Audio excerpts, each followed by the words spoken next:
Welcome to NCC Surabaya. Selamat menyaksikan NCC News.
Oke, ya hari ini saya mau sharing firman Tuhan, judulnya sesuai dengan tema tahun ini adalah penyediaan Tuhan. Ya, jadi kita lihat ya hari-hari ini baru bulan Januari tapi banyak yang komplain, ya toh. Waduh kok kayak gini ya 2025 ini kerjaan semakin sulit ya, banyak ini banyak itu, banyak masalah. Tapi kita percaya bahwa kita ini kalau masih ada di dunia ini berarti Tuhan izinkan. Kalau Tuhan izinkan kita ada di dunia ini, Tuhan pasti pelihara. Tuhan pasti ada penyertaannya. Kalau enggak gitu, enggak mungkin kita dibiarkan di sini tanpa dimodali apa-apa. Amin saudara-saudara. Karena itu mari kita belajar kebenaran firman Tuhan. Yang pertama kita mau belajar dari ceritanya Rut. Ya, di sini semua saya percaya sudah ngerti semua. Rut itu siapa? Menantunya Naomi. Ya, mereka ini nasibnya gimana? Mereka ini sama-sama janda semua ya.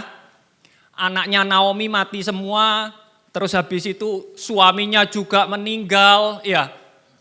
Terus habis itu si Rut ini ikut sama Naomi ya, kembali ke Bethlehem, kembali ke kampungnya Naomi ya. Nah, kita tahu mereka ini karena janda ya. Enggak punya penghasilan saudara-saudara. Mereka ini bingung caranya hidup ini gimana. Ya, akhirnya suatu hari Rut ini ngomong sama Naomi, "Sudah, biarkan aku bekerja aja." Mau kerja apa? Ya, ingat dulu itu enggak ada ya kerjaan enggak sebanyak sekarang ini ya. Mau kerja apa? Sekarang lagi ngetop content creator ya. Dulu nggak ada. Kerja apa? Ya udah ini aja. Saya ke ladang.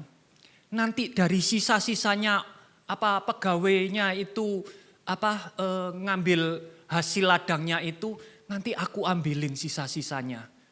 Jadi seperti pemulung kalau hari ini, ya. Jadi memulung, sisa-sisa, mengais-ngais. Dan kebetulan ternyata dari semua ladang yang ada di Bethlehem, kok kebetulan bisa Rut ini datang ke ladangnya seorang yang namanya Boas.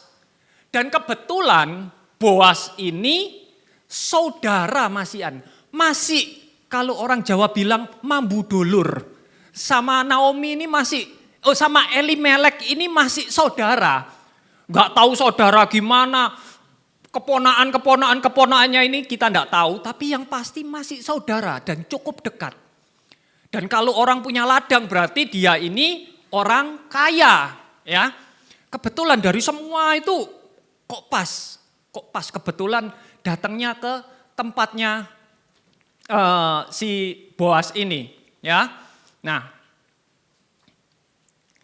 Nah, terus pada saat Rut ini datang terus mengais-ngais sisa-sisa. Ya namanya mengais jangan berharap langsung dikasih satu gepok gitu saudara-saudara, enggak loh ya. Jadi sisanya yang jatuh-jatuh itu loh. Sisanya yang jatuh-jatuh itu diambili sama dia. Ya pasti dapatnya enggak banyak. Ya, terus kok pas waktu Rut datang ini, Boas ini kok kebetulan inspeksi di tempat di mana Rut ini lagi ngais, ya. Ingat namanya ladang itu besar. Anda pernah ke pertanian? Nyari orang itu sulit saudara-saudara. Tapi ini kebetulan lagi. Waktu Rut ngambil, Boas ada di sana.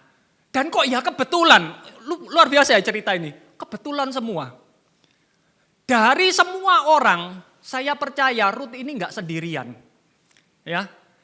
Dari semua orang yang ikut ngambil-ngambil ini, Boas ini pandangannya ternyata bisa jatuh ke Rut. Kebetulan ya, jodoh. Nah terus Boas ini kata-katanya apa? Loh, gadis siapa ini? Apakah Rut ini modelnya masih, walaupun janda, masih cantik ya kayak ini? Ya kita enggak tahu. Tapi dari semua ini, tiba-tiba Boas bisa nih, loh ini masih gadis ini. Ya toh. Terus baru dikasih tahu sama pegawainya. Oh bukan gadis. Ini menantunya Naomi. Oh gitu, iya. Baru dari tanah Moab. Berarti tahu, oh ternyata si Rut ini bukan orang Israel, bukan orang Yahudi. Dia ini orang asing, orang Moab. Gitu loh. Nah, terus habis itu Boas habis lihat Rut, ya toh. Mungkin hatinya tertarik atau ada gimana. Terus Boas bisa ngomong gini, anakku, jadi enggak dipanggil hei wanita, hei siapa, sudah tahu namanya Rut tapi enggak dipanggil anakku, ya. Kamu mulai sekarang jangan pergi ke ladang lain. Jangan. Kamu kesini aja. Saya jamin ya. Kamu gak akan kekurangan kalau kamu kesini. Ya. Jangan pergi memungut ke ladang lain. Jangan pergi dari sini. Kamu biar nyatu aja. Kamu jadi satu loh sama bujang-bujangku, sama pegawai-pegawaiku. Jangan pegawai yang laki-laki. Pegawai yang perempuan-perempuan ini loh. Kamu ini jadi satu aja, ya. Jadi sama kayak kita. Tuhan bilang, kamu kalau ada masalah, kamu mau cari apa? Jangan pergi ke Tuhan yang lain. Enggak punya kuasa. Kamu di sini aja. Bersekutu sama saudara-saudara seiman yang lain. Kita ini sama-sama semua. Aku pasti nanti kasih jalan buat kamu. Pasti aku pelihara kamu. Dan benar, waktu Rut ini kalau ini ngambil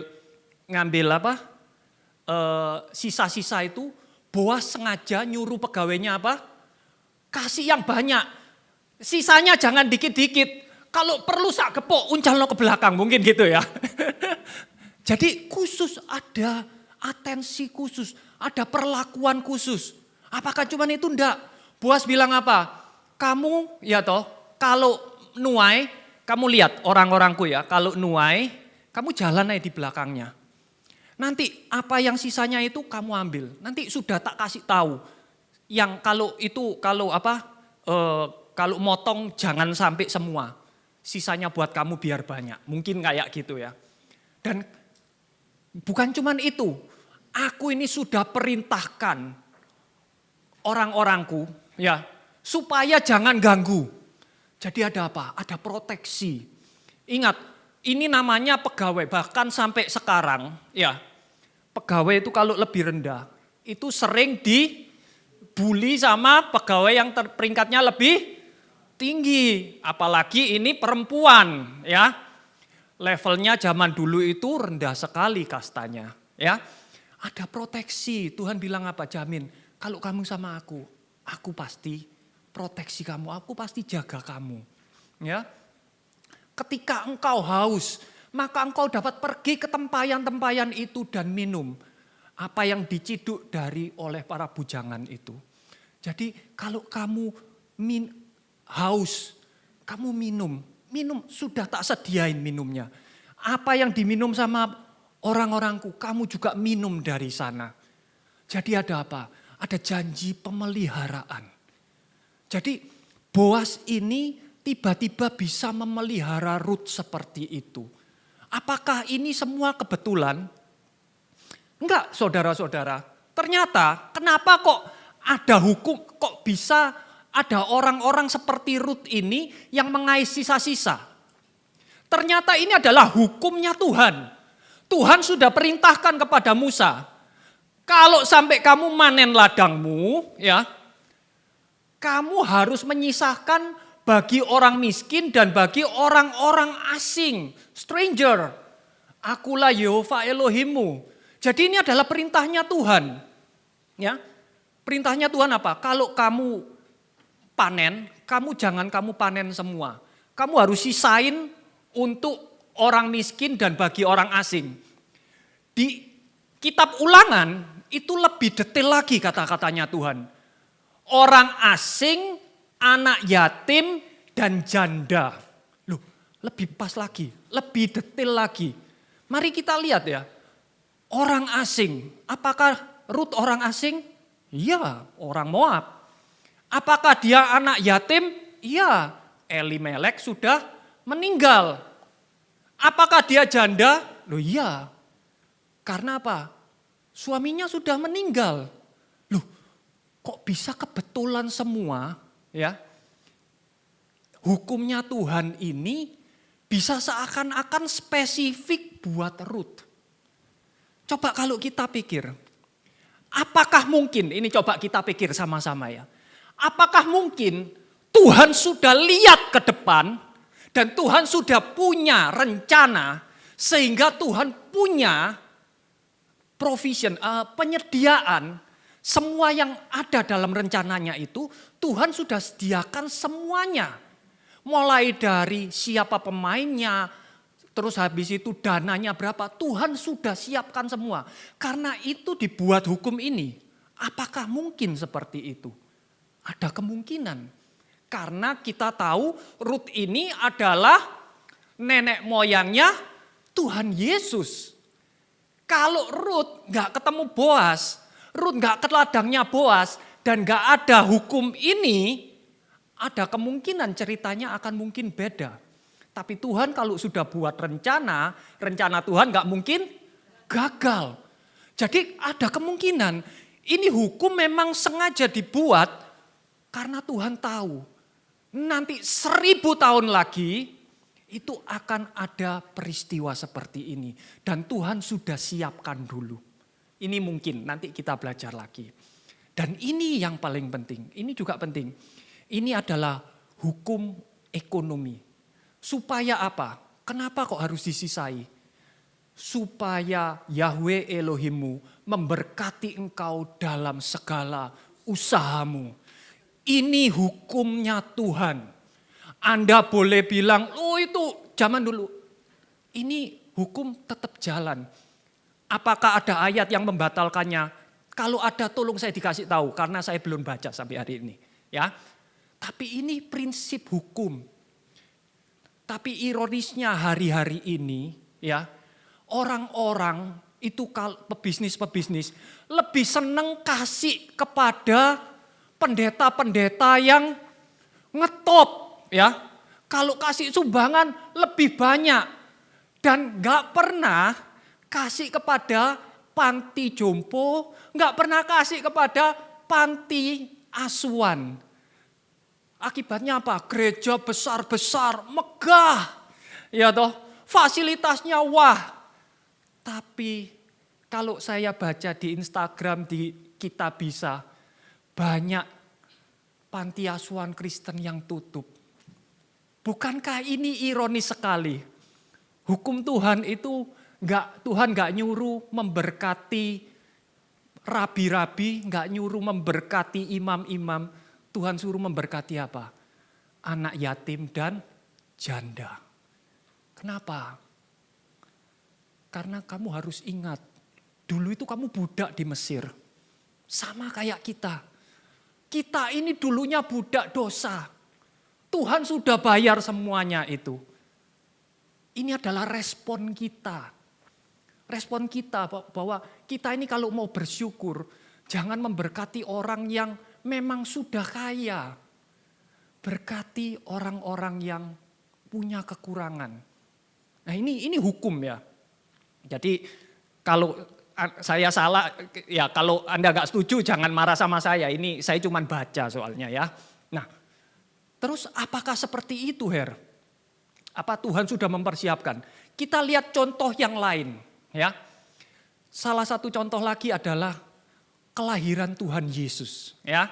Kita maju lagi. Waktu Tuhan Yesus lahir dikatakan ada orang Majus datang dari timur. Terus apa yang mereka lakukan? Waktu sudah ketemu Tuhan Yesus, mereka bersuka cita, mereka menyembah Tuhan Yesus dan mereka memberikan persembahan kepadanya. Apa? Emas, kemenyan, dan mur. Wah, luar biasa ya. Nah, ada persembahannya. Tapi di ayat berikutnya, ini kejadian yang gak enak. Habis itu, sesudah orang Majus itu pergi, malaikat Tuhan menampakkan diri kepada Yusuf melalui mimpi dan berkata, bangun, bawalah bayi itu beserta ibunya, lari ke Mesir dan tinggallah di sana sampai aku berfirman kepadamu. Karena Herodes hendak mencari bayi itu untuk membunuh dia.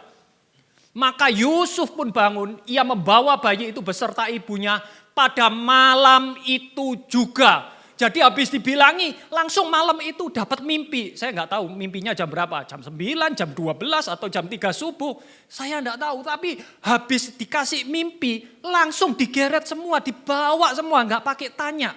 Ya toh. Malam itu menyingkir ke Mesir. Mereka berada di sana sampai kematian Herodes supaya genaplah apa yang difirmankan oleh Tuhan melalui seorang nabi yang mengatakan, dari Mesir aku telah memanggil putraku. Coba Anda umpamakan diri Anda jadi Yusuf. Anda dikasih mimpi, terus habis itu disuruh pergi ke Mesir, iya toh, malam-malam saat itu juga. Anda akan bilang gimana? Saya enggak tahu Anda, tapi kalau saya akan tanya, ya Tuhan, saya tak persiapan dulu. Loh ya toh, saya tak cari info dulu. Di Mesir sebelah mana? Loh benar gak? Mesir besar saudara. Nanti kalau di sana saya cari kos-kosan di mana? Loh, tinggal di mana? Bawa anak loh ini, bawa anak kecil loh. Terus apa? Uangnya dari mana Tuhan? Nanti sampai sana kerja apa? Loh, batas waktunya gak jelas. Sampai aku berfirman kepadamu, sampai nanti kamu tak suruh baru kamu kembali. Mungkin bisa 1 hari, mungkin bisa 1 tahun, mungkin bisa 10 tahun saudara-saudara. Gak ada yang tahu. Tapi Yusuf langsung berangkat. Kenapa kok bisa Yusuf langsung berangkat? Paling gak dananya saat itu dari mana? Dari mana? Dari persembahan orang-orang kudus. Kalau orang-orang kudus, orang-orang Majus ini gak datang, gak ada persembahannya, mungkin Yusuf gak punya modal untuk lari ke Mesir. Benar gak saudara-saudara? Amin. Nah terus siapa yang mempersiapkan orang-orang Majus ini? Ingat, orang-orang Majus ini dikatakan kalau bahasa Inggrisnya wise men from the east. Orang bijaksana dari timur, ya. Di timur. Terus siapa mereka ini?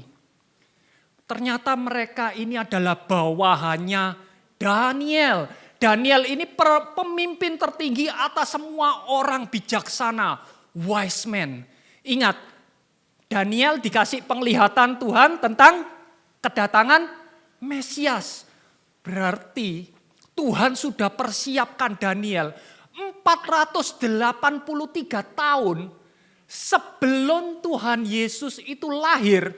Daniel sudah dipersiapkan sama Tuhan. Daniel, nanti kamu di masa yang akan datang, aku akan melawat kamu. Kamu siapkan semuanya.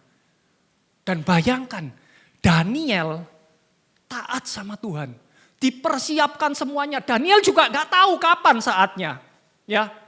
Dan itu Daniel sudah meninggal 483 tahun. Daniel sudah mati waktu itu.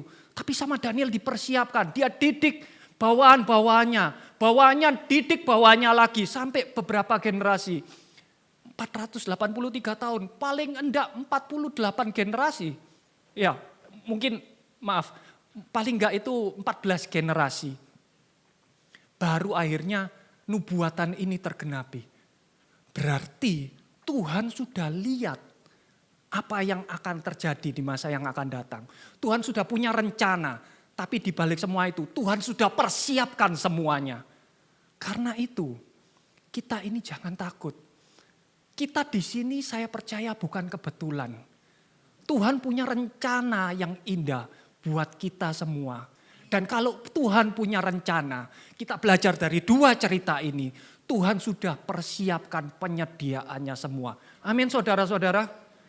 Nah ini loh, kita ini pegang janjinya Tuhan, pegang rencananya Tuhan, pegang bahwa percaya kalau Tuhan yang punya rencana, Tuhan juga yang mempersiapkan semuanya. Ya, kita tinggal jalani aja dan percaya sama rencananya Tuhan itu. Ya, nah terus ada sebuah cerita lagi, ya. Cerita ini waktu zamannya Tuhan Yesus masih berjalan di bumi ini. Ada seorang wanita, ya, yang sakit pendarahan selama 12 tahun. Anda bayangkan ya, Anda pendarahan 1 hari aja rasanya kayak apa? Ini 12 tahun saudara-saudara. Gak masuk akal, ya. Temanmu sakit berapa lama, Frans? 12 tahun gak nyampe ya? Nah, itu sudah tersiksa ya. Bayangkan 12 tahun. Dan dia ini saking kepinginnya sembuh. Semua cara dicoba sama dia. Dia berobat sampai dokter A, dokter B, dokter C. Oh katanya kecongkok, congkok lebih pinter. Mungkin ya ini kalau zaman sekarang. Oh mungkin sampai dicoba semua, sampai hartanya habis semua. Enggak sembuh, malah parah saudara-saudara. Ya, tapi suatu hari dia dengar, ada orang namanya Tuhan, ada orang namanya Yesus. Ya toh, dia ini bisa menyembuhkan semua orang. Ya toh, semua orang yang datang kepadanya itu sembuh semua. Karena itu dia datang. Dia datang mendekatinya dari belakang. Kalau dari belakang berarti sembunyi-sembunyi. Ya, kenapa? Mungkin dia takut. Mau ndak ini ya? Bener ndak ya? Karena nggak kenal saudara-saudara. Tahu sama kenal itu dua hal yang berbeda, ngerti ya? Saya tahu Prabowo itu presiden. Apakah saya kenal baik? Enggak. Ya toh. Sama kita. Kita dengan Tuhan pun kadang-kadang kita tahu Yesus itu Tuhan. Kenal? Enggak. Nah ini sama, kayak perempuan ini. Tapi dia punya iman yang kuat. Dia ngomong, sekiranya aku dapat menjamah jubahnya saja, aku akan sembuh. Dan benar, waktu dijamah, seketika itu juga. Ini bayangkan, sakit sudah 12 tahun pendarahan, itu efeknya gimana ya? lukanya itu gimana? Saat itu juga pendarahannya berhenti. Dan ia merasakan tubuhnya sudah sembuh dari penyakit itu. Ya, nah, terus habis itu, terus wanita ini ketakutan. Beneran ternyata. Ini takut, bukan takut kayak pencuri gitu ya. Enggak, takut gemetar dia. Beneran beneran sembuh Terus dia, Tuhan Yesus kerasa, ada kuasa yang keluar dari tubuhku. Siapa itu? Terus dia tahu, terus dia takut. Dia sujud, Tuhan ini aku yang ngambil. Terus Tuhan Yesus ngomong apa? Anakku, imanmu telah menyelamatkanmu. Pergilah dengan damai dan jadilah sembuh dari penyakitmu. Ya, nah sekarang kita belajar dari cerita ini. Kenapa kok perempuan ini bisa sampai yakin bahwa kalau saja aku sentuh aja ujung jubahnya, aku pasti sembuh. Ternyata, ini Juan sudah pernah sampaikan, Dedik juga ya. Ada nubuatan tentang Tuhan. Ya. Nubuatannya gimana? Tetapi bagi kamu yang takut akan namaku, surya kebenaran akan terbit. Kesembuhan akan ada pada sayap-sayapnya. Kata sayap yang dipakai di sini adalah kanap. Bahasa Hebrunya itu kanap. Dan sayap Tuhan Yesus waktu itu kan gak ada sayapnya, kok bisa ujung jubah? Dan memang kata kanap itu artinya bisa sayap, bisa ujung baju, ujung jubah itu sayap. Dan ingat, wanita ini dikatakan dia sudah coba berbagai macam cara. Jadi bukan cuma lewat tabib, lewat obat, tapi dia mungkin juga belajar nubuatan-nubuatan gimana ini. Firman Tuhan tentang kesembuhan ini gimana. Benar ya? Karena waktu itu jarang bagi seorang wanita itu untuk bisa baca kitabnya Nabi itu enggak punya akses saudara-saudara. Tapi gimana caranya dia akhirnya bisa dapat akses, dia baca dan dia ngeh gitu loh. Oh kalau ini Yesus ini jangan-jangan ini adalah surya kebenaran yang dinubuatkan oleh Nabi Maleaki ini. Karena itu dicoba sama dia. Benar gak sih? Kalau disentuh sembuh, dan benar, waktu disentuh langsung sembuh. Dan dikatakan apa? Kamu akan keluar dan berjingkrak-jingkrak seperti anak-anak lembu keluar dari kandang. Jadi dia ini takut tapi dengan sukacita. Sukacita kenapa? Sembuh. 12 tahun saudara-saudara. Akhirnya bisa sembuh. Ya. Nah, karena itu wanita ini kalau mau sembuh, itu bukan cuman perlu iman, tapi perlu pengetahuan. Ngerti ya? Dia ini belajar dari kitab-kitabnya para nabi. Karena itu, sekarang ini di perjanjian baru, Rasul Paulus ngomong sama Timotius apa?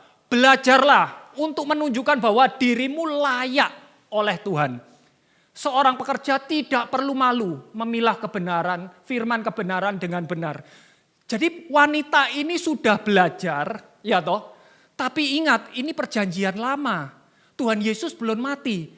Karena itu dia nggak tahu kalau dia ini sudah layak mestinya. Dia ini nggak perlu takut-takut. Tapi dia ini masih takut. Karena itu Tuhan Yesus harus mengingatkan kepada dia. Dipanggil apa? Anakku, jangan takut. Imanmu sudah menyelamatkan kamu. Karena itu pergi dengan damai. Kamu sudah sembuh kok. Tuhan Yesus harus kasih tahu. Sekarang kita sudah tahu kita ini umat perjanjian baru. Kita tahu kita ini layak. Bukan karena perbuatan kita. Tapi karena perbuatannya Tuhan Yesus. Kita ini sudah layak. Cuman kita ini tidak pernah belajar. Ini loh. Banyak di antara kita, ini pasrah bongkoan, orang Jawa bilangnya pasrah bongkoan, percaya saja sama orang-orang seperti saya ini. Semua orang yang ngomong di sini.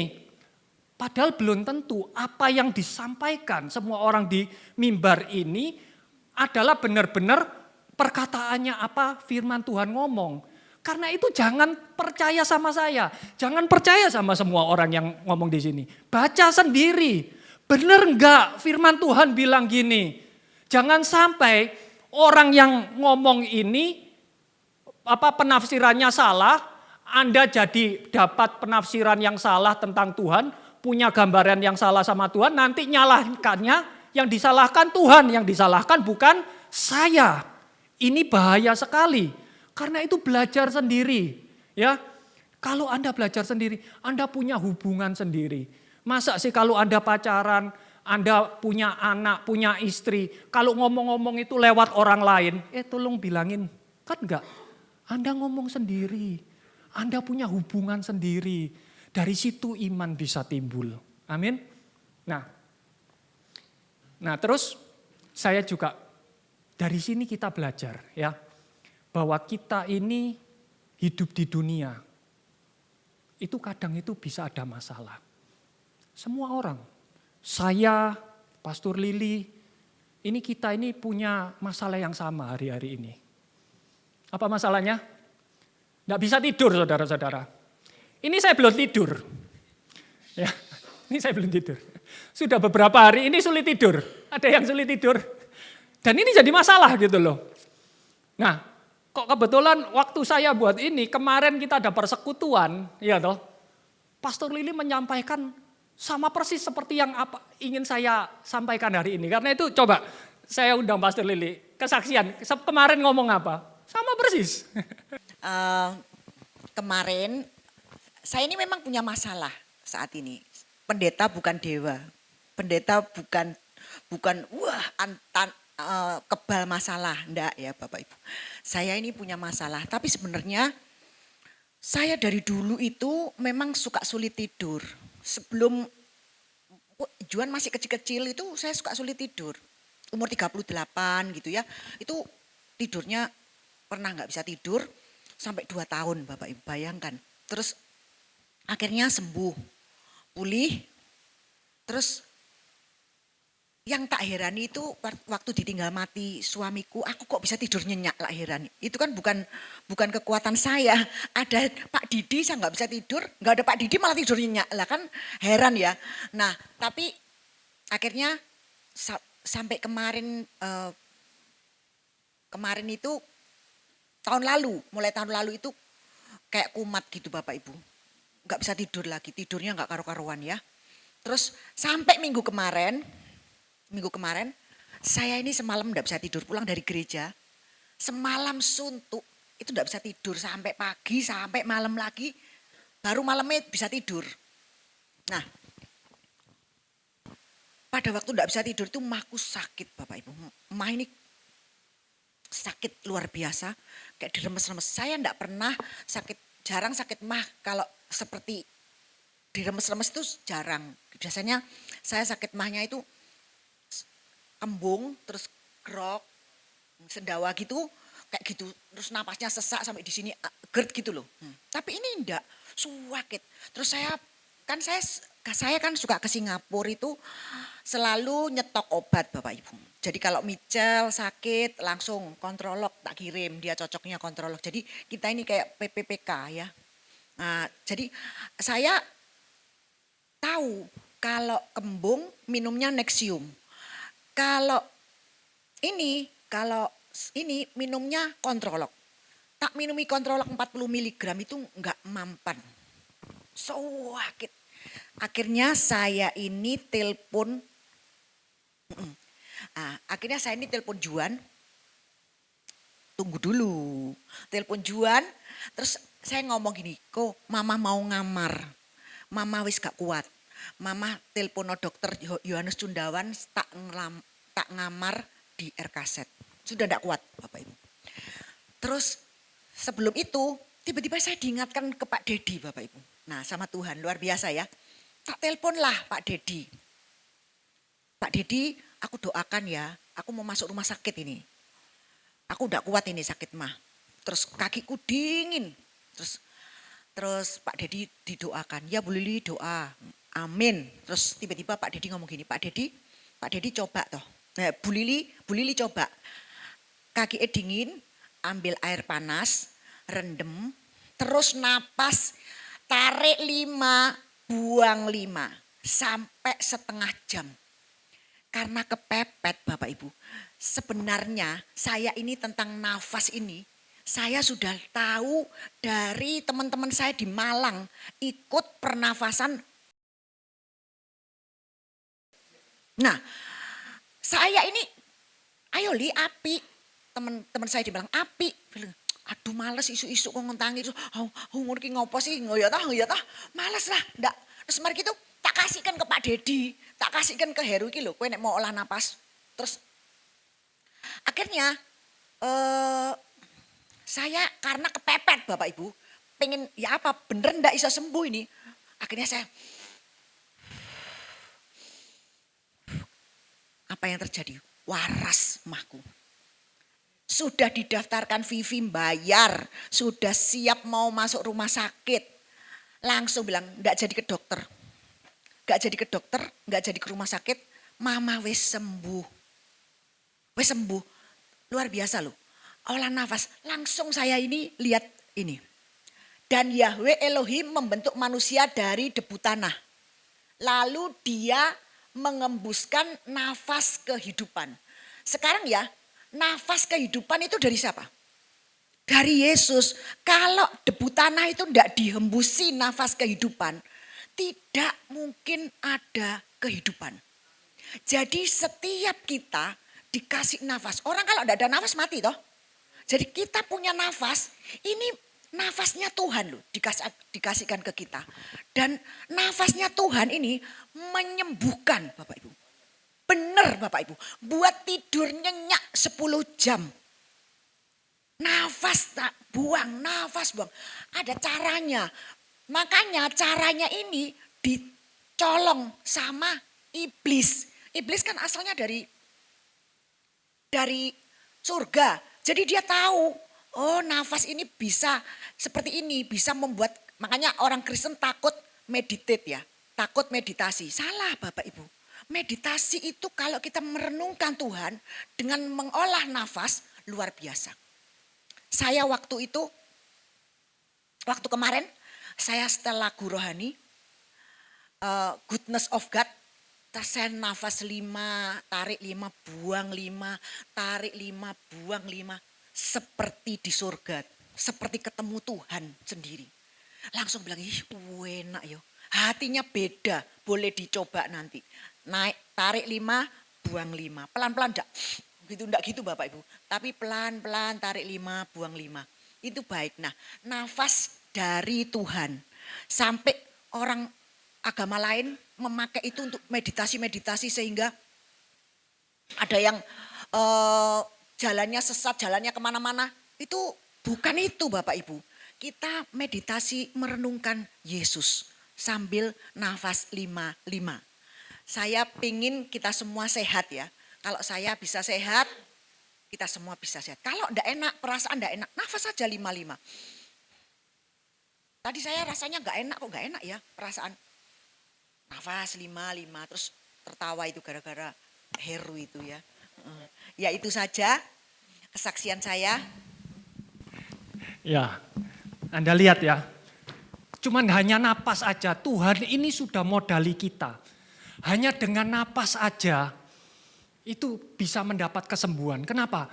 Karena nafas kita yang ada pada kita ini asalnya adalah nafasnya Yehova sendiri. Napasnya Tuhan sendiri. Kalau enggak ada napasnya, kita ini benda mati. Tapi berhubung ada napas kehidupan dari Tuhan, kita ini jadi makhluk hidup. Dari benda jadi makhluk, dari mati jadi hidup. Semua karena nafas dari Tuhan. Dan kita semua yang di sini saya percaya punya semua. Kalau enggak gitu, enggak di sini. Benar ya? Nah itu. Nah tapi di balik ini, kalau kita belajar lagi, ada sesuatu yang lebih luar biasa. Anda tahu, namanya Tuhan itu siapa? Sampai hari ini yang kita taunya cuma Yud-He-Vav-He. Bacanya gimana? Enggak tahu. Ada yang bilang Yehova, kalau secara tekstual itu Yehova, secara tradisi itu Yahweh, ya toh, yang pasti bukan Allah. ya. Karena depannya Y, bukan A, ya. Nah, terus bacanya gimana ini? Ya. Nah, kebetulan kalau Anda baca tadi, ya, napas itu, kata napas yang dipakai itu adalah ruah. Sama dengan roh. Roh itu bahasa Hebrunya ruah. Jadi ruah itu bisa udara, bisa napas, bisa roh, ya. Jadi semua yang punya napas, napas di sini bahasanya ruah, ya. Nah, coba Anda napas.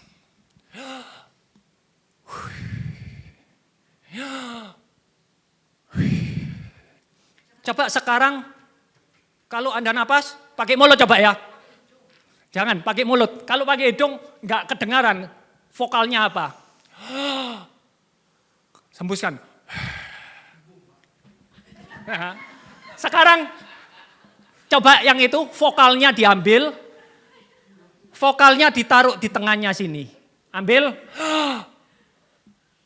Keluarkan. Hasilnya gimana? Ya. Weh. Ya. Weh. Benar enggak? Ya. Karena itu firman Tuhan berkata apa? Biarlah semua yang bernapas memuji Yahweh. Memuji Tuhan. Karena apa? Dengan nafas ini, kita ini memuji Tuhan. Kita baru tahu, wow, dengan napas saja kita ini memuji Tuhan. Dengan napas saja kita ini diingatkan, napas itu gratis, napas itu dari Tuhan. Kita ini hidup di dunia, sudah dikasih penyediaan sama Tuhan, semua sama, semua dikasih napas yang sama. Dan kalau kita lagi seneng jingkrak-jingkrak kayak itu Frans tadi, terengah-engah, gimana? Benar ya? Ya. Kalau kita ada masalah,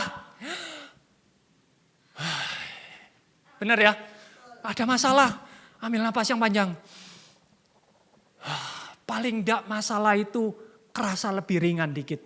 Walaupun masalahnya masih ada. Amin saudara-saudara. Karena ada Tuhan. Jadi untuk napas pun kita diingatkan. Semua yang kita punya itu asalnya dari Tuhan. Bahkan dengan napas saja dikatakan kita ini memuji Tuhan.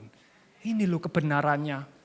Jadi apakah Tuhan baik? Baik. Napas itu gratis. Kecuali nanti kalau benar Elon Musk itu bisa berangkatkan orang ke Mars. Nanti Anda di Mars napas itu bayar saudara-saudara. Benar gak? Di bumi ini, di tempat kita ditempatkan Tuhan. Tuhan sudah mikir semua. Gratis napasnya. Berarti kita tidak ditetapkan untuk tinggal di planet lain. Kalau ditetapkan tinggal di planet lain, sama Tuhan dikasih udara di sana. Benar ya? Nah ini loh kebenaran firman Tuhan. Ya, nah karena itu kita ini sudah dimodali Tuhan. Semuanya sama. Karena itu Tuhan bilang apa? Jangan khawatir mengenai hidupmu. Apa yang akan kamu makan. Atau mengenai tubuh apa yang hendak kamu pakai. Bukankah hidup itu lebih utama dari makanan. Dan tubuh itu lebih penting daripada pakaian. Loh kebenarannya Tuhan itu mengajarkan ini. Ya toh. Terus Tuhan bandingkan antara burung dengan kita. Lebih berharga mana? Kalau lebih berharga kita, kamu lihat burung aja dipelihara apalagi kamu. Kamu lebih berharga. Terus Tuhan bandingkan dengan apa? Dengan bunga lili. Dengan bunga bakung. Lihat bunga bakung. Lebih indah dari Salomo. Kamu lebih berharga harusnya kamu lihat. Kalau bunga bakung aja kayak gitu apalagi kamu. Kamu tak modali pasti lebih lagi. Cuman yang masalah Tuhan bilang apa? Hai orang yang kurang percaya. Bahasa Inggrisnya bukan kurang percaya. Little faith, ye of little faith. Kamu yang imannya kecil. Ini loh yang jadi masalah kita ini enggak punya imannya kecil, bukan enggak punya iman. Kita ini imannya kecil. Kenapa kok imannya kecil? Karena kita enggak kenal siapa yang kita imani. Loh, kalau cuman kenal aja, Iblis juga kenal saudara-saudara. Iblis itu tahu waktu ada 2 orang kerasukan di Gerasa, itu iblis itu datang, setannya ini datang kepada Tuhan Yesus. Hai engkau Yesus putra Elohim. Iblis juga tahu kalau Yesus itu putranya Elohim. Bahkan banyak orang manusia yang gak ngerti kalau Yesus itu hanya Tuhan. Gak ngerti, tapi iblis tahu. Loh, bukankah iblis punya iman berarti? Bukan saudara, beriman itu bukan cuma tahu siapa Tuhan, tapi kenal juga apa yang dia lakukan untuk kita. Untuk iblis apa? Ada urusan apakah kami dengan engkau, hai Yesus putra Elohim? Apakah engkau datang ke sini untuk menyiksa kami sebelum waktunya? Jadi iblis punya pandangan bahwa Yesus ini jahat. Yesus ini mau menyiksa. Ngerti ya? Tapi ini benar. Berarti iblis sudah tahu nasib yang akan menanti mereka di kemudian hari, di akhir zaman. Iblis sudah tahu. Endingnya mereka itu kayak apa? Mereka pasti disiksa. Nanti pada waktunya. Berarti ada waktunya, iblis sudah tahu. Ada waktu di mana mereka akan disiksa. Ya. Nah, tapi kalau wanita itu tadi gimana? Wanita itu bilang apa? Wanita ini punya iman. Iman apa? Iman yang menyelamatkan. Kalau saja tak sentuh jubahnya, aku pasti sembuh. Berarti apa? Berarti wanita itu tahu Yesus ini adalah Tuhan sendiri. Yesus ini adalah Mesias. Dan dia ini bawa kesembuhan. Berarti imannya ini beda. Bukan cuman tahu, tapi tahu perbuatannya. Tahu hatinya. Hatinya Tuhan itu untuk kita, untuk menyelamatkan. Hatinya Tuhan itu untuk kita, untuk menyembuhkan. Hatinya Tuhan untuk kita itu untuk memelihara, untuk mengasihi. Tapi iman yang lain, walaupun sama-sama, oh Tuhan itu jahat. Tuhan itu cuma mau nyiksa. Tuhan itu cuma mau mencuri. Ini iman yang salah. Ini loh iman yang kecil itu. Tapi kita ini punya iman. Kita ini kenal Tuhan. Karena itu coba kalau Anda belajar dari wanita ini. Kalau dia cuma punya pengetahuan aja. Oh ya dibaca. Oh iya saya kesembuhan. Oh ya. Amin. Tapi tinggal di rumah terus. Waktu Tuhan Yesus berjalan, dia di rumah. Oh tenang, yang penting aku tahu. Berarti punya pengetahuan aja enggak cukup. Perlu iman, kita perlu effort. Ingat, untuk keselamatan kita enggak perlu lakukan apa-apa. Kita diselamatkan oleh kasih karunia lewat iman. Untuk keselamatan ya, tapi untuk yang ini enggak ada saudara-saudara. Kita punya pengetahuan, kita harus lakukan juga. Gitu loh. Kalau Anda cuman diam-diam di rumah, oh tenang, Tuhan pelihara. Nanti itu, apakah bisa? Enggak bakal bisa. Karena itu, jadi Anda bedakan ya, antara keselamatan dan reward itu beda. Untuk keselamatan kita enggak perlu lakukan apa-apa, ya. Tapi untuk reward kita perlu lakukan sesuatu. Ya, jangan dicampur. Nah, lanjut. Nah, karena itu Tuhan ajarkan apa? Tuhan bandingkan dia dengan bapak yang jahat. Jadi dibandingkan ada 2 bapak. Bapak yang jahat dan bapak yang baik. Ya, bapak yang baik ini siapa di antara kamu jika anaknya meminta roti akan memberikan batu kepadanya? Atau jika ia meminta ikan, akan memberikan ular kepadanya. Terus Tuhan bilang, jika kamu yang jahat tahu memberikan pemberian-pemberian yang baik kepada anak-anakmu, terlebih lagi Bapamu yang di surga. Dia akan memberi yang baik kepada mereka yang meminta kepadanya. Coba kita belajar, apakah Bapak ini jahat? Enggak loh, kalau anaknya minta roti, dikasih roti berarti baik. Kalau minta roti dikasih batu baru jahat, ya. Kalau minta ikan dikasih ikan berarti baik. Kalau minta ikan dikasih ular berarti jahat. Tapi kenapa Tuhan bilang kamu yang jahat? Duh, baik kok bisa jahat katanya Tuhan. Ya, ini saya buat chartnya. Kita ini kalau bandingkan sesuatu pakai angka kita lebih bisa masuk ya. Nah, angkanya 1 berarti jahat ya. Standarnya ini kan di tengah-tengah biasanya. Di bawahnya setengah, di bawahnya 5, jelek, di atasnya 5, bagus ya. Jadi 1 sama 10 ya. Yang jahat itu 1, yang baik itu 10. Nah, jadi ini batasnya. Tapi kalau sama Tuhan dibandingkan, yang baik ini yang tadinya masuk kategori baik, kalau standarnya dibandingkan sama Tuhan, akhirnya jadinya jahat. Ngerti ya? Ngerti ya? Karena beda.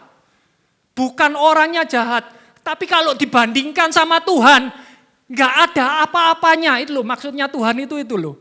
Nggak ada apa-apanya. Kalau dibandingkan Tuhan itu, kebaikan Tuhan itu jauh lebih baik daripada Tuhan, daripada Bapa yang kita punya di dunia ini. Kebaikannya Tuhan. Sehingga kalau masuk standarnya Tuhan, kalau diukur pakai angka, akhirnya kebaikan manusia ini nggak ada apa-apanya. Nah itu loh maksudnya Tuhan itu seperti itu. Karena itu, jangan khawatir. Kamu punya Bapa di surga. Bapa yang di surga ini tahu bahwa kamu itu bukan cuman butuh tubuh sama pakaian aja. Tuhan tahu semuanya itu. Karena itu jangan khawatir. Tuhan sudah persiapkan semuanya. Ya, kalau kita di sini napas semua dikasih rata semua. Hidup semua dikasih rata semua. Apa yang kita takutkan?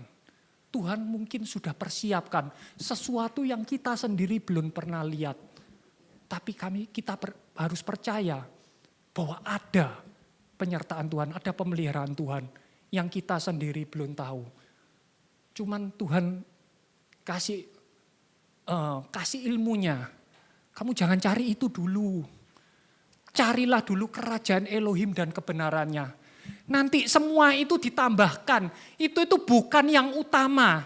Itu bonus, nanti itu dikasih. Kalau kamu cari yang utama, nanti yang lainnya itu ngikuti. Yang lainnya itu bonus. Nanti ditambahkan. Karena itu jangan khawatir akan hari esok. Tuhan Yesus kasih kebenaran ini, ya. Nah, lanjut. Nah, sebagai penutup, ya, sudah penutup, tenang aja. Ya, saya mau kasih cerita, ya. Anda tahu siapa ini? Enggak ada yang tahu. Saya sendiri ya enggak tahu kok. Saya baru baca kemarin. Ya, orang ini namanya Timothy Henry Gray. Siapa itu, Her? Kalau Donald Trump saya tahu. Timothy Henry Gray ini siapa? Pada tahun tanggal 29 Desember 2012, mayatnya diketemukan di bawahnya jembatan ini. Ya, dia ini ternyata homeless, orang nggak punya rumah. Ya, jadi orang nggak punya rumah karena musim dingin. Anda tahu di Amerika kalau musim dingin itu dingin buat orang bisa mati. Karena dia nggak punya rumah, akhirnya dia mati kedinginan di bawahnya jembatan ini. Setahun sebelumnya, ya, ada seorang wanita, namanya, ini bacanya gimana ya, mungkin maafkan kalau salah ya, Huguette Clark. Huguette Clark ini mati bulan Mei tahun 2011, 1 tahun sebelum mayatnya Timothy ini ditemukan, dia ini meninggal, ya, sakit kanker. Ternyata dia ini miliuner. Miliuner gak punya keturunan, saudara-saudara. Gak kawin, mati, hartanya banyak, 300 juta US dollar lebih. Ya, jadi jomplang sama yang Timothy tadi. Yang lucu, ternyata Timothy ini adalah satu-satunya kerabat dari Huguette ini. Ya toh. Jadi waktu Huguette mati tahun 2011, karena nggak ada penerusnya, harusnya warisannya itu dijatuhkan kepada ahli waris yang masih hidup. Dan satu-satunya yang masih hidup ini cuman Timothy. Tapi Timothy ini nggak tahu keberadaannya di mana. Ya toh? Ya, Anda tahu enggak kalau orang homeless itu nyarinya sulit. Kalau punya rumah gampang, oh, alamatnya di sini. Dicari nggak ketemu, homeless saudara-saudara, enggak punya rumah. Jadi Timothy ini mati tanpa tahu bahwa dia itu harusnya miliuner. Dia itu harusnya punya warisan. Tapi karena dia nggak tahu dan orang-orang nggak ngerti carinya dia di mana, akhirnya dia mati dalam kondisi yang mengenaskan. Nggak punya uang, nggak punya rumah, melarat, mati kedinginan. Kenapa? Karena dia nggak tahu siapa dia. Karena dia nggak tahu dia punya kerabat siapa. Karena itu dari sini kita belajar, kita punya Bapa. Bapa bukan sembarang Bapa, kita punya Bapa di surga. Kita tahu nasib yang akan menanti kita apa. Kita ini anak-anaknya, kita ini pewaris kerajaan surga. Tuhan sudah siapkan semua itu. Kalau kita ini semua boleh masih berdiri di sini, masih hadir di tempat ini, mungkin Tuhan punya rencana untuk Anda. Dan mungkin Tuhan punya penyediaan yang kita mungkin belum tahu. Mungkin belum kelihatan, mungkin belum tahu, mungkin sudah ada tapi kita nggak tahu. Sama seperti Timothy ini. Karena itu kita harus punya hubungan terus. Kalau punya hubungan terus kita tahu. Kalau saja Timothy ini punya hubungan terus sama bibinya, dia akan tahu. Dan bibinya tahu akan langsung dikasih. Hei, ini loh warisanmu. Paling enggak kalau enggak dapatnya enggak sampai 300 juta, tapi dapat 19 juta. Hei, 19 juta itu banyak loh saudara-saudara. Ya. Dan ironisnya dia mati sebagai gembel. Kita enggak mau seperti itu. Karena itu pemahaman pengenalan akan Tuhan ini erat hubungannya dengan pemeliharaan kita. Erat hubungannya dengan penyediaan kita untuk menghadapi tahun 2025 ini gimana. Amin saudara-saudara. Dan bukan cuma itu. Kalau kita sudah tahu, kita sudah yakin siapa kita, siapa Bapak kita. Kita juga bagikan kepada orang-orang yang seperti Timothy ini. Yang gak tahu, hei kamu itu sebetulnya kaya. Kamu itu pewaris kerajaan surga. Cuman kamu gak tahu. Sini lo tak kasih tahu. Kamu bagian dari kita. Kamu bagian dari keluarga kerajaan surga. Bagian dari familinya Tuhan. Kita bagikan kebenaran ini. Supaya apa? Biar kebenaran ini memerdekakan kita. Menguatkan kita. Semakin mengingatkan kita. Bahwa kita punya Yahweh pemelihara kita. Amin. Mari kita berdoa. Ya Tuhan, terima kasih Tuhan. Atas pemeliharaanmu. Atas berkat-Mu. Biarlah Tuhan semua yang bernapas, kita yang bernapas, selalu ingat untuk memuji, memuliakan Engkau. Di setiap tarikan napas kita ingat betapa baiknya Engkau. Di setiap tarikan napas kita tahu bahwa Engkau Tuhan yang memelihara kami. Kondisi dunia boleh bergejolak, tapi kami percaya penyediaan-Mu sempurna. Penyertaan-Mu itu nyata. Dan kami percaya apapun yang terjadi di dunia ini, di ujung akhir hidup kami tahu kami punya tempat kediaman yang luar biasa di surga kelak. Dan itu menanti kita. Terima kasih Tuhan. Terima kasih atas semua ini. Dalam nama Tuhan Yesus Kristus, semua yang percaya katakan amin.